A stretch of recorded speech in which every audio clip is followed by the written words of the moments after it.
what everyone needs to know before they buy land in Ghana. If you didn't know this before you bought land in Ghana, you messed up. If you haven't bought land yet, let me give you the invaluable inside knowledge that will make you successful. Hi, I'm Jacob. I'm a property developer in Ghana, and I'm going to show you how to get it right where so many other people, including myself back in the day, got it wrong. Before we start, I beg you like, share, comment, and subscribe to this video. It literally takes 2 seconds.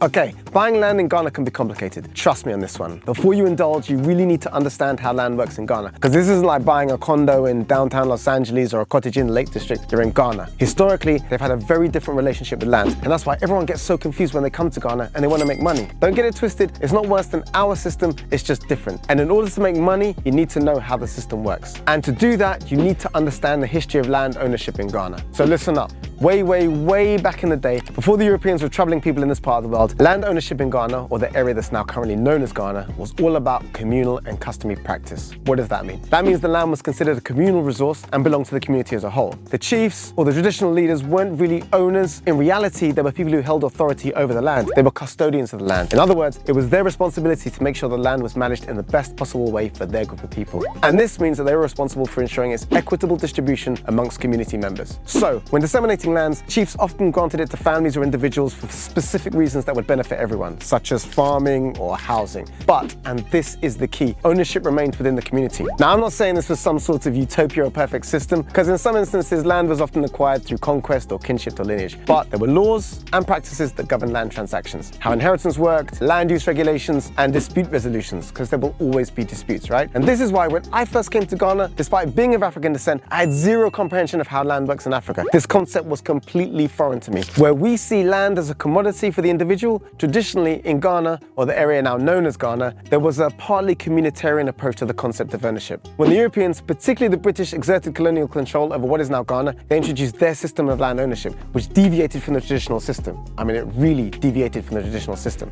Under colonial rule, the Brits had 3 land classifications. Number 1, Crown land. This is the land they stole for mining, administration, the military, deforestation, transportation, etc. This pissed off like 90% of Ghanaians. Number 2, stool lands. These were lands that the Brits gave to the traditional chiefs. Basically, the British recognized that in some cases it was better to work with chiefs than against them, and so allocated lands for them to govern and make some revenue, subject to certain regulations. But as with most things colonial, because the land allocated to some of the chiefs didn't originally belong to the chiefs, it ruffled some feathers. And then 3, you had customary land. This was land that was encompassed and owned and managed by traditional communities or clans. This was the majority of land, and it was held collectively by the community. And so all the older customs were still in place. But the colonial powers made sure that the chiefs or families had to seek approval for large-scale land transactions. And this meant that quite often a number of annoying things happened. Either land was just taken by the British for themselves, which annoyed some people, or it reallocated land to other people, which annoyed other people, or people were forcibly moved onto other people's lands, again, which annoyed more people. And this led to tensions and conflicts all over what now is called Ghana. When Ghana gained independence from colonial rule in 1957, the government recognized the need to address these problems and injustices stemming from the Brits' reign of destruction. They established the Lands Commission, which was responsible for land administration, regulation, and policy formulation. But despite this, you still had land disputes, overlapping claims, conflicting land tenure systems. Plus, obviously, you've had population growth, rapid urbanization, and this has intensified the demand for land.